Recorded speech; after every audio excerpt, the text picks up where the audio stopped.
Ibigwi n'ibirindiro by'Umwami Kigeli Rwabugili mu gitero cy'Imigogo. Iki ni igice cya mbere.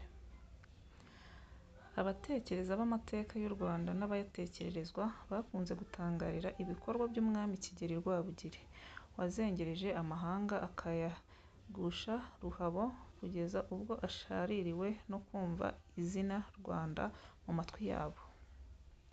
Muri iki gice cy'ubuhererekane rw'inkuru twise Ibigwi n'Ibirindiro, aho tuzajya tubakusanyiriza amateka y'ibihangange byabaye mu rwa Gasabo bifite ibikorwa bikomeye, tugiye kubavunguriraho gato ku bigwi n'ibirindiro by'Umwami Kigeli Rwabugili, dore ko utabikuyeho akamanyu nibura gato gato utashobora kubiva imuzi ngo ubigeze imuzingo. Nk'uko tubikesha igitabo Intwari z'Imbanza zubatse u Rwanda rugahamya igitinyiro, cyanditswe n'umusizi Nsanzabera Jean de Dieu, inzobere ku muco, ubusizi n'amateka, tugiye kubatekerereza bimwe mu bigwi n'ibirindiro by'Umwami Kigeli Rwabugili, aho tubimburiye ku bigwi bye mu gitero cy'Imigogo na n'ubu kikirahirwa n'amahanga, by'umwihariko abakigabweho b'Abanyankore b'Abahinda. Mu gitero cyiswe icy'Imigogo Rwabugili yagabye muri Nkore, cyabaye mu gihe Abanyaburayi bari batangiye gusesekara muri Afurika y'Iburasirazuba ngo bayikolonize. Icyo gihe agace k'igihugu cya Uganda Nkore yabarizwagamo kari karatangiye kugendagendwamo n'Abongereza barimo kwiga inzira bazanyuramo batangira kuhakoloniza no kuhasakaza ibikorwa byabo. Mu Rwanda ho bari bakihasonasona byo kuhatinya kubera amateka yaho y'abayobozi n'abaturage n'indwanyi. Impano za mbere Abongereza bahaye Abanyankore ni imbunda n'amasasu yo kwirwanaho bahashya umwami ubashotoye. Zimwe mu mbunda Abanyankore bari bafite ni izo bitaga Makoba. Izo mbunda babahaye zigera kuri 300 nizo zabashutse batangira kwigerezaho ngo bagiye gutera u Rwanda rwabazengereje imyaka myinshi, dore ko hari n'ikindi gitero Rwabugili yari aherutse kubagabaho mu myaka 2 yari ishize, ni ukuvuga mu mwaka w'1892. Bitewe n'uko ibice byo mu burasirazuba bw'u Rwanda byari byaramaze kwigarurirwa burundu n'u Rwanda, icyari kiraje inshinga Rwabugili ni ibihugu byo mu burengerazuba bw'u Rwanda byari bitarigarurirwa, ibindi byigaruriwe n'ababanjirije Rwabugili byaratangiye kwigomeka. Abanyankore bari batangiye kwiga uburyo bagaba ibitero by'ubushotoranyi ku Rwanda, bikaba n'uburyo bwo kubihimuraho kuko bari barabumvishije mu gitero cyaherukaga.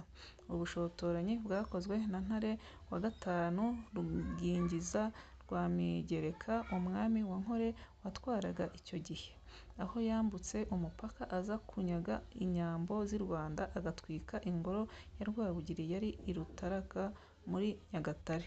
Icyo gihe Rwabugili yari yaragabye ibitero mu burengerazuba bw'u Rwanda kuri Ijwi ryari ryarigometse.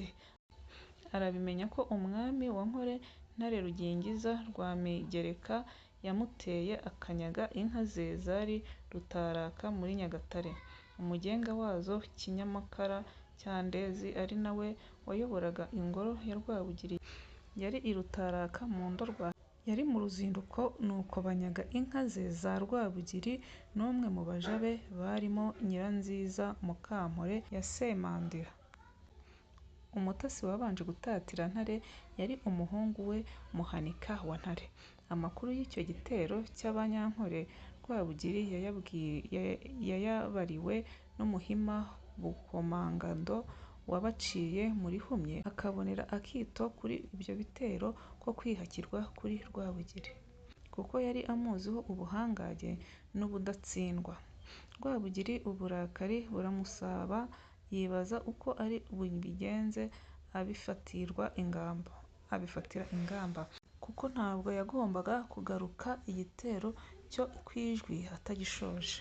Yaje gutegura igitero cyagabwe ku Banyankore muri Gashyantare umwaka w'1894 cyiswe igitero cy'Imigogo, kuko cyitabiriwe n'imitwe ibiri y'ingabo z'Abanyankore zitwa Ingogo n'Imigogo. Umwami Kigeli Rwabugili wari i Bunyabungo n'ingabo ze yabanje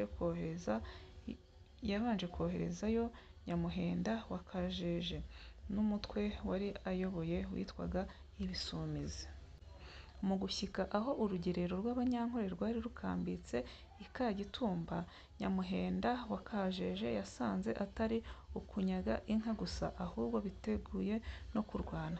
Nyamuhenda n'Ibisumizi bakabona Abanyankole barimo bohereza mu kirere ibintu biturika byaka umuriro bikabayobera, kuko batari bagasobanukirwa n'imikorere y'imbunda zari zaradutse vuba muri Afurika. Bitewe n'uko gusubira inyuma ku rugamba no kuruhunga bitari mu ndangagaciro z'Abanyarwanda, biyemeje kururwana. Nubwo babonaga harimo udushya twinshi turimo n'imbunda zitari zimenyerewe muri aka karere. Icyo gitero Abanyankole bagabye mu Rwanda nicyo cyiswe mu mateka y'u Rwanda na Nkole Ehururu ya Rwanda.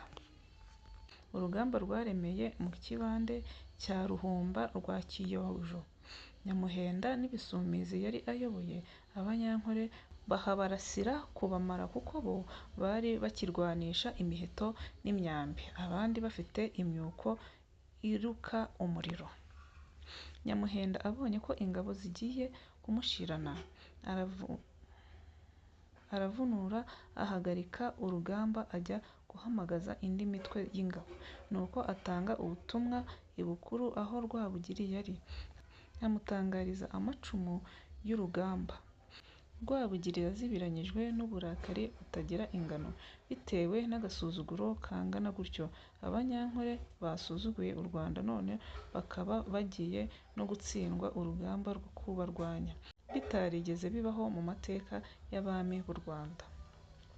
Rwabugili yafashe imitwe y'ingabo yose yari ku Ijwi n'i Bunyabungo yageraga kuri 30, ahamagaza n'indi yari inyanyagiye ku ngerero zitandukanye hirya no hino mu gihugu yose igera kuri 50.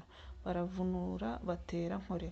Bageze i Rutaraka ku ngoro ya Rwabugili, basanga harabaye amatongo, bahicara umwanya munini biga imigendekere y'urugamba bagiyemo. Abanyankole babonye ingabo z'uruvunganzoka z'Abanyarwanda zitangiye kubanyanyagiramo, batangira gushya ubwoba, ariko birema agatima kubwo kwiringira imbunda bari bafite, kandi bibwiraga ko Abanyarwanda bari bataragera ku ikoranabuhanga nk'iryo.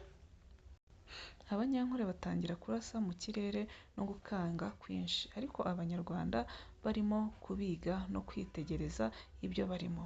Rwabugili akitegereza iyo myuko yohereza imiriro mu kirere, niko kubaza Nyamuhenda wa Kajeje ati: "Ko ndeba bariya Banyankole bohereza imiriro mu kirere, kandi nkaba mbona igera ku butaka yazimye, babicishije iki?" Nyamuhenda wa Kajeje amutekerereza uburyo bagiye bahagarara imbere bahanganye nk'abagiye kurasana nk'uko bisanzwe mu mirwanire ya gakondo. Noneho batangira kubarasa mu mutwe no mu gituza, abantu batangira kwikubita hasi n'intwaro zabo, ari nako urushunzi rw'amaraso rwisuka ku butaka bagapfa umusubizo. Mu gice gikurikira tuzabaramburira imigendekere y'urwo rugamba rwongeye ibigwi bya Rwabugili n'igitinyiro cy'u Rwanda kirushaho kwiyongera. Ngaho mukomeze mugire amahoro y'Imana.